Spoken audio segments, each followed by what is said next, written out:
I have an awesome true crime tonight. So, the virtual embodiment of 70s punk rock was a skinny English kid named John Simon Ritchie, better known uh, by his public stage name as Sid Vicious from the Sex Pistols. Okay. Okay. And Sid Vicious was 21 when he died of a heroin overdose in 1979, but he's still remembered as one of the most controversial punk rock musicians in all of history. I mean, I'd probably see more Sex Pistols or Sid Vicious shirts out there than almost any other band, literally. Like, London punk rock scene in the 70s was just it, dude. It Yeah. was It crazy. was it. And everyone that was punk rock or was like in a punk relationship and they had their punk rock girlfriend idolized and wanted to be like Sid and Nancy. You know, you Yeah. still hear about Sid and Nancy. So they were super toxic, of course. I mean, punk rock at that time, that's just what it was. It was a part of it, yeah. It It came with was. the territory. Absolutely. So, to this day, they believe that Nancy Spungen, I think is her last name, how it's pronounced correctly, What a ridiculous last name. was murdered by Sid Vicious. It's Oh. still known as that. But one of the things that I wanted to talk about is just some of the theories around that, because there are a ton of people out there that knew Sid closely, believed that he couldn't do it and wouldn't do it. You know, I grew up as a punk rocker, so when I saw this, I was like, "Oh, why have I not covered this before?" You know, it's such an awesome topic. But you know, part of being a punk rock kid, especially someone in their like late teens, early 20s, is it's a lot of self-deprecating, self-harm, anti-establishment, anti-politics, anti-whatever your average society is at that time. Now, does it attract some sociopaths? Yeah. I mean, it attracts some sociopaths, but most punks are not sociopaths. They don't use the punk rock scene as a way to harm people. Like, they wanted everyone to believe Sid was, because, you know, Sid had a couple encounters on stage when he was performing where, you know, he was really drunk and hit a fan with his bass guitar. So, like, there were some aggressive scenes, but especially in like the 70s and the 80s, punk rock was aggressive. That's what it was, you know, but it doesn't necessarily mean that just because you're a part of that, you're some murderer or whatever. Like a terrible you know? person, yeah. Yeah, absolutely. So, Of course not. on October 12th of 1978, the body of 20-year-old Nancy Spungen was discovered in room 100 in the Chelsea Hotel. Funny, we just talked about the Chelsea Hotel funny. last week. Like, a ton of really important, really famous people have gone through the Chelsea Hotel. And a lot of people have died there. A lot of people have died there. And when I was reading on the Chelsea for last week's topic with Andy Warhol, the murder of Andy Warhol, nowhere did I read that there was like a whole floor of drug dealers in the Chelsea Hotel. But as I'm reading this, it talked about it a whole bunch, that it was filled with drug dealers. And that's part of the reason that you had a lot of these big name people staying there. They wanted to be able to get their drugs in the same place And that party. they lived. And yes, party, yeah. absolutely. It makes sense. I mean, that's not surprising to me at all. Right. So, Nancy, who was found under the sink in the bathroom, had died from a single stab wound to her abdomen Oh my gosh. and bled to death. Oh my gosh. Yep. what's interesting, or not interesting, what I'm curious about is how long they believe it took to bleed out from that wound. I couldn't find that anywhere, okay? So Nancy's boyfriend, Vicious, discovered her body in the room they had been sharing for the last 7 weeks. Vicious called the police upon finding his girlfriend dead.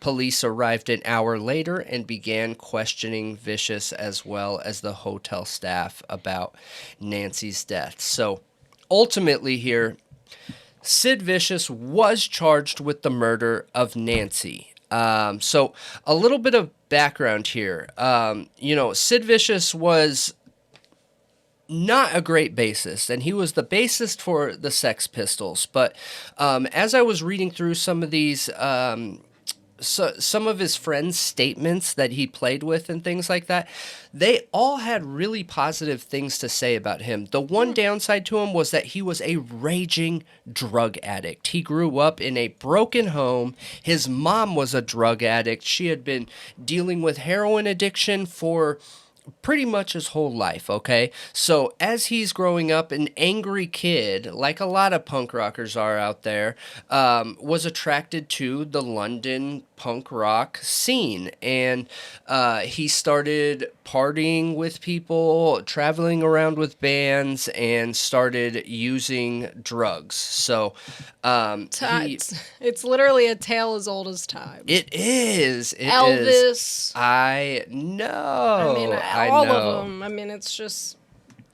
And he was known for being like, you know those guys you hang around that are like, they escalate everything, okay? Yep. Sid was one of those people. No matter what was going on, he was going to escalate it if it put his body in jeopardy, okay? So somebody had mentioned on here that one night Sid had, just to be gross, mixed his heroin that he was shooting up with toilet water and vomit. Oh my gosh, as if using heroin wasn't bad enough, you're putting vomit and toilet water? Like, that is disgusting. Wait, in a needle? Yeah, talk about self-harm, you know? Oh my gosh. I know. How did he not die on the spot? No way he actually did that. He did. He did. That was the gutter punk scene, and London was known for it. London was like it in the late 70s for the punk rock scene. You had the Velvet Underground, you had New York just coming up. Part of the reason why the New York punk scene blew up is because a lot of people that were growing in London moved here to New York. Sid Vicious was one of them. Remember, this was at the Chelsea Hotel in New York, okay? He got his roots and his start from London. So his name is John Simon Ritchie, and he was born in Lewisham area of London, England on May 10th, 1957. His mother, Anne, joined the British Army after dropping out of high school, while his father, John, was a guardsman at Buckingham Palace. So his mom and his dad didn't stay together long, like I was saying, right? He went to live with his mom, and his stepmom ended up marrying another addict, an alcoholic. So, great. Yeah, so she married this other guy, and Sid was close to this other guy, and I'll use Sid as his name, not John. Like, that's the widest name ever. Come on, John. I mean, he's known as Sid. Just use Sid, yeah.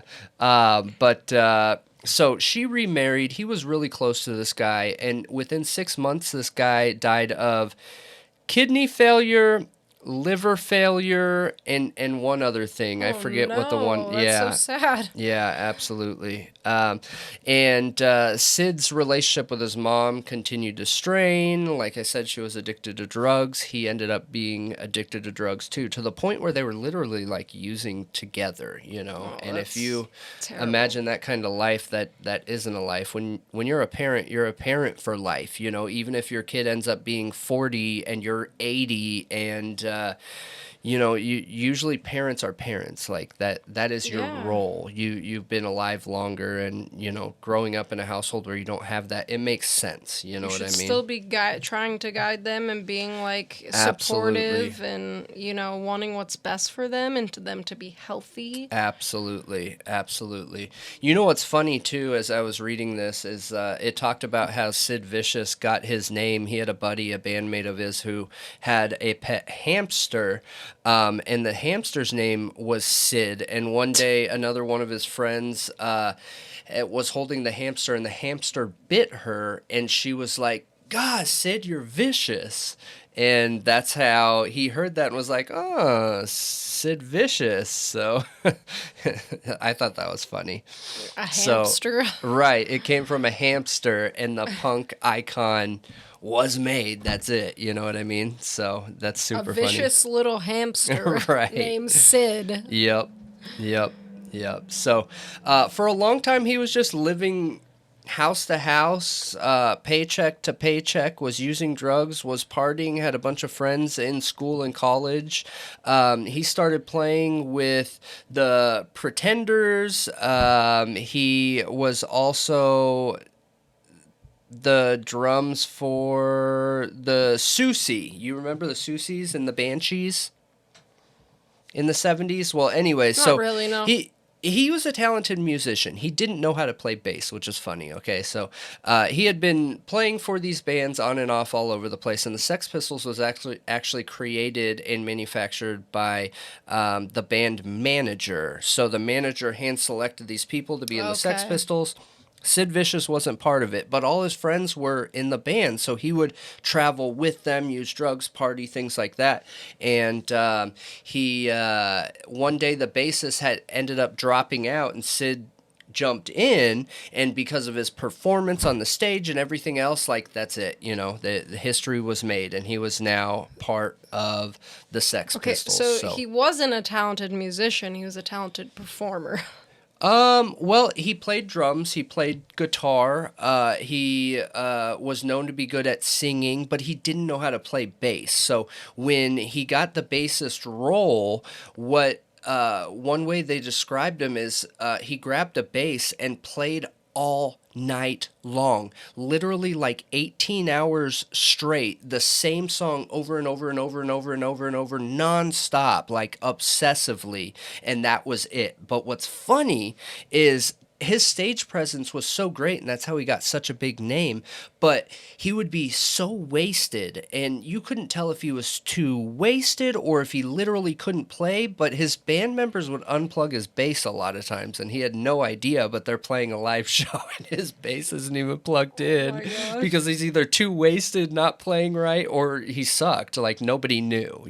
But the icon was already created. Like everyone wanted to meet him. He was traveling the world already with the Sex Pistols and as Sid Vicious. You know what's kind of funny is like you have like these stylized pictures like this where they look great, and then you see like a close up and they look terrible.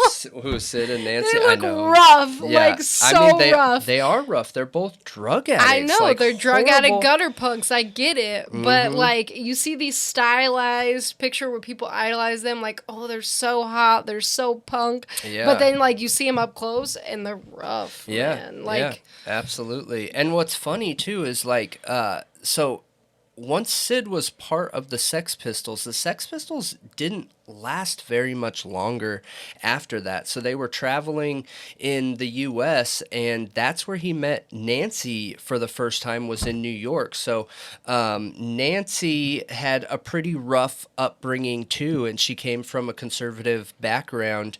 And as soon as she could get out of the house, she left. And I guess this is a good example of how crazy she was too. Like this was a match made in heaven. Okay, so one time she had an argument with her mom, and she went out in the garage and grabbed a hammer and started beating her mom with a hammer. Like she was gnarly, dude. She was so out there. So like sociopath. You know what I mean? I don't know, but they were. maybe I wouldn't blame him for stabbing her if she was that crazy.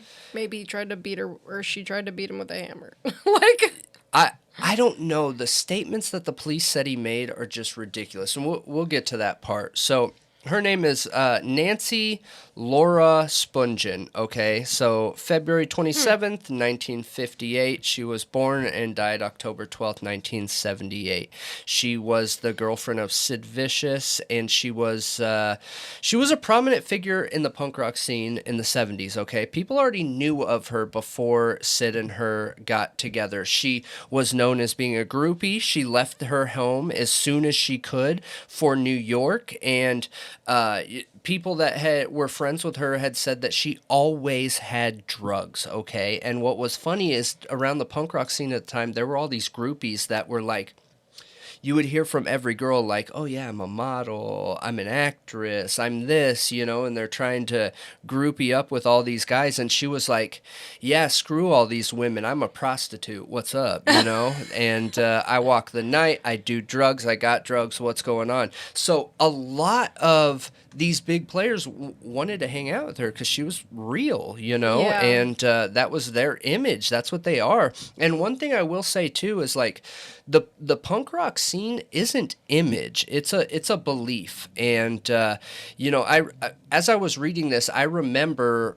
I think it was like '99 at the Warped Tour. I saw Guttermouth, and Guttermouth is a big like SoCal punk rock band. If you're in Southern California and you talk to somebody who likes punk, like everybody knows who Guttermouth is. Well, their lead singer comes out in like the classic American like comb over, you know what I mean, with a polo on and like cargo shorts, and he's like, F all you guys with your mohawks and Liberty spikes and all that. He's like, I'm more punk than all of you wearing this right here.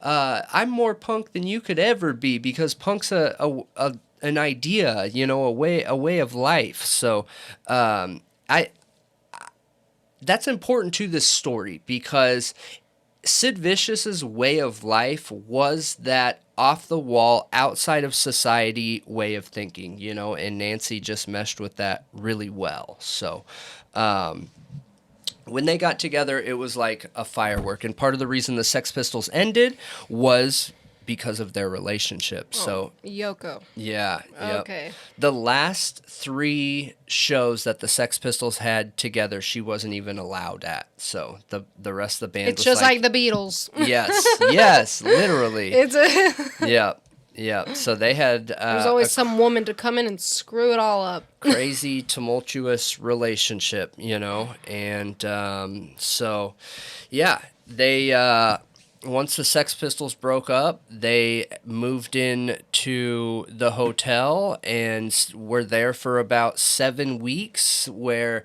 Sid Vicious chose Nancy to be his manager, and he started doing more solo gigs. And they actually made quite a bit of money from those solo gigs where he was making like $4,000 an appearance, okay, and they were both feeding a drug habit and everything. So at the time of the murder, and this is a really important point here, they had about $25,000 cash in the 70s. Whoa. Yeah. That's quite a bit. And what's another good thing to remember is people knew that Nancy carried around this cash too. So she being messed up and whatever, she was known for having like hundreds fall out, and Sid would be like, why the F you carrying all the cash around, whatever, and she thought, I mean, Streetwalker, it's probably better on her than somewhere else, you know what I mean? So fast forward to the story back at the Chelsea Hotel. So the police are called, and Sid Vicious is tore up. He is messed up. Apparently, they couldn't get any heroin. So, wait, what is that drug that he took? He was on 30 tablets of... Hang on here. Actually, can you look that? Oh, right here. So, Vicious ingested 30 tablets of Tuinol, which is a really strong depressant. So, like, people that knew of this drug said that there's no way he could have done it. Like, that would have put an elephant down, okay? So, yeah. He was on that and supposedly was some violent murderer that the police wanted him to be, okay? So they first interviewed him at the Chelsea, and remember, Sid was the one who called the police, and they interviewed him in the hallway, and he said, I just woke up and found her like this, and that's when I called you guys, and, he denied it, all these people around denied it, so they ended up taking him to the station where they said that he admitted to it, which I don't know why no one highlighted this, okay? But the 2 times that the police claim he admitted to it, he was alone with police. And it's not on the record. I mean, it's on their record that he admitted to it. There's not like video camera. Yeah, there's no recording. Right. So, you got to remember this is the 70s. So, like, it wasn't as technological as it is now. Yeah, but they had little tape recorders. They could have tape recorded it. Maybe. They I did don't know. Okay. Well, maybe. I didn't think to look into that. But so when he was at the Chelsea, everyone in the hallway heard him say he didn't do it. Then he got taken downtown. The police said that he did do it and said that she's just so bad to me that I couldn't help myself, which sounds ridiculous. So then he gets put in jail, and everyone that's in jail with him had confirmed that he was saying that he's innocent. He didn't do it. He just woke up and found her like this.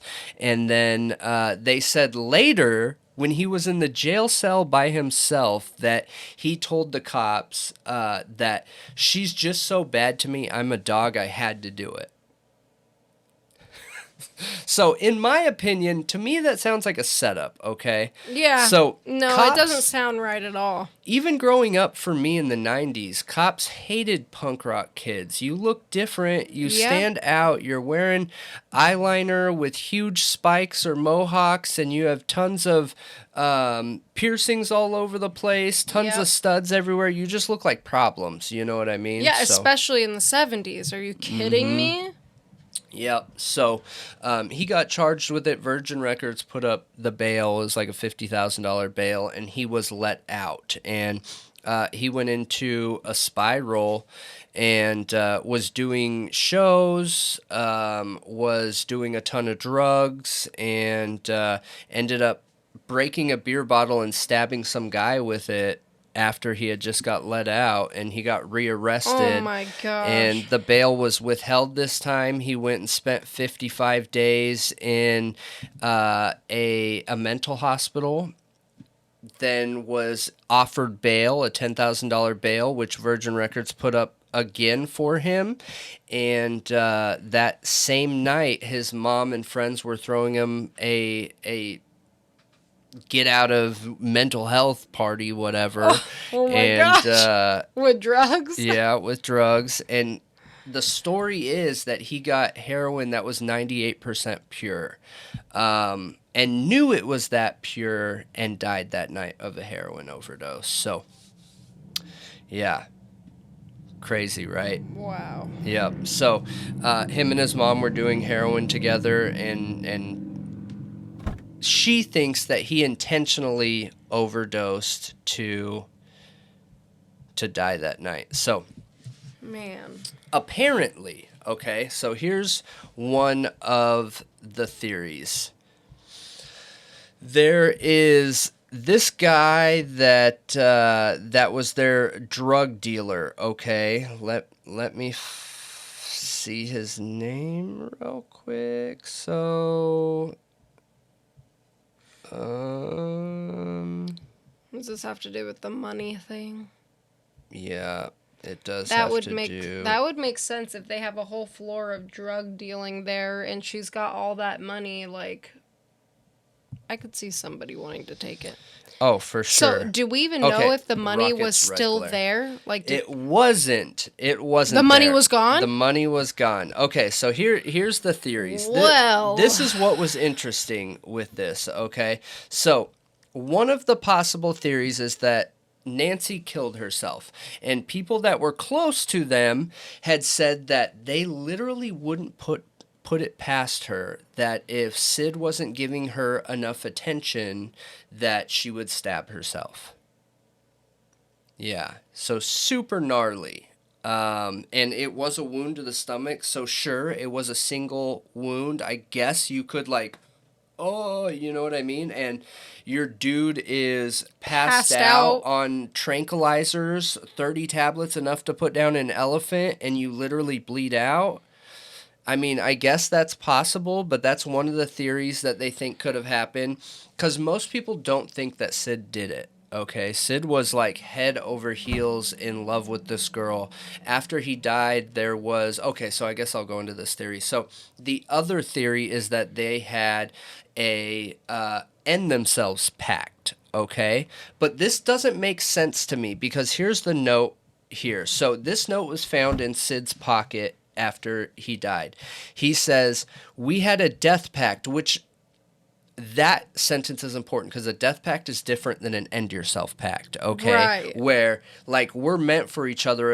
If one of us dies, we both have to go. If one of us dies, we both have to go, okay? That's different than we're going to end ourselves together. Absolutely. It's way different. Yep. So this was the note that was found in his pocket. It said, "We had a death pact. I have to keep my half of the bargain.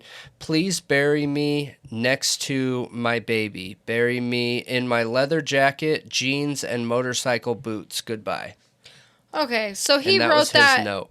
before he overdosed because clearly she died, so he felt like he had to go too. Yep. Yeah. Absolutely. It doesn't say anything about the murder. It doesn't say anything to do with that. But you got to remember, like, the whole time that I'm talking here, I'll be putting some pictures up of him. Like, just try and think of what it was like in the 70s. And then imagine walking down the street like this. You know what I mean? Yeah, I was trying to get the vibe. I just Google image searched look at him. Yeah, I know. Look at the hair. He's got a fat locket and chain around his neck and total rock star looking dude. And he was known to walk the streets even when he was getting big, you know? Mm-hmm. So one of the theories is that he did it to her, but didn't end himself, or she did it and he didn't do his part. But that doesn't make sense because he did do his part, okay? Right. That doesn't make sense to me at all. Or his 30 tablets was an attempt. There's no way to know. The only reason why I would say no is the fact that they had $25,000 on them. Like, why would you end yourself with $25,000 and you're a drug addict? You know what I mean? And yeah. That's not common. Yeah. What would be common is that you would use all that money up and then end yourself. Yeah. That is what is common, okay? And the money's gone, And though. the money's gone, yep. Like, that's a big deal.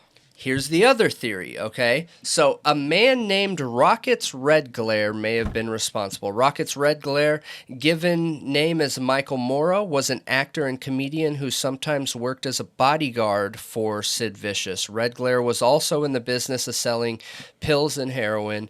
Nancy called Red Glare around 2:30 a.m. the morning of her death, asking for some Dilaudid pills. Some claim that Red Glare was one of the last to be seen at the Chelsea Hotel the day that Nancy died, and it's possible he was responsible for her murder. Now get this, okay?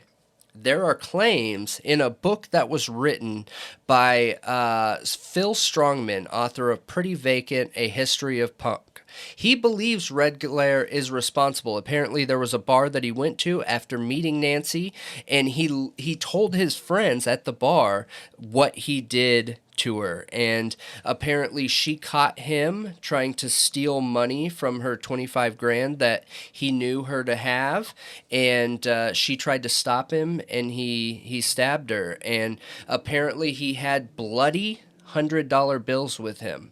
So, like, pretty good evidence. And this is more to point to the fact that police had no respect. They didn't care. They looked at Sid and said, "You're a gutter punk piece of trash, and you're the one who did it because I say you did it, and I don't like you." Yep.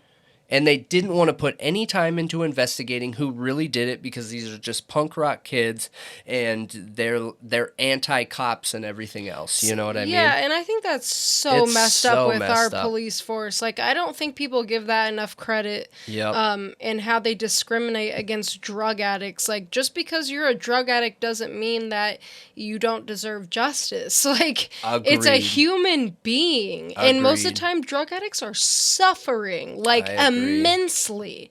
They are broken, traumatized people. Yep. And it's not fair to treat them like they're just a piece of shit. Yep. So he was the last call from them. He was the last one seen at the hotel. And the police never tried to talk to him. Not once. Not one time. Nice. They took the convenient person drug user there. Yeah. So I guess a little bit of karma is Red Glare died in 2001 from kidney failure, liver failure, cirrhosis, and hepatitis C at the age of 52. So he suffered. he suffered, yep. And here is the last possibility.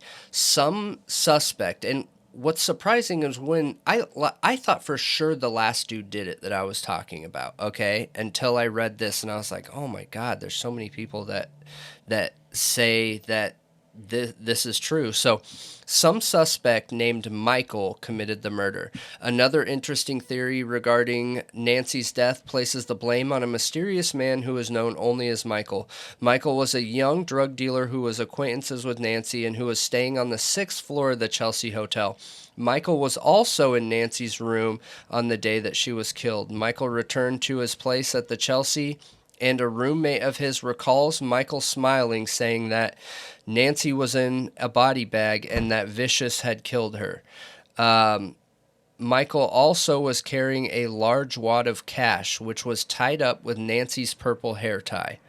The roommates told others they shared the information about Michael with the police, but the police never did anything about it. Okay, so what if they were both in on it together? They were both seen with money. Yep.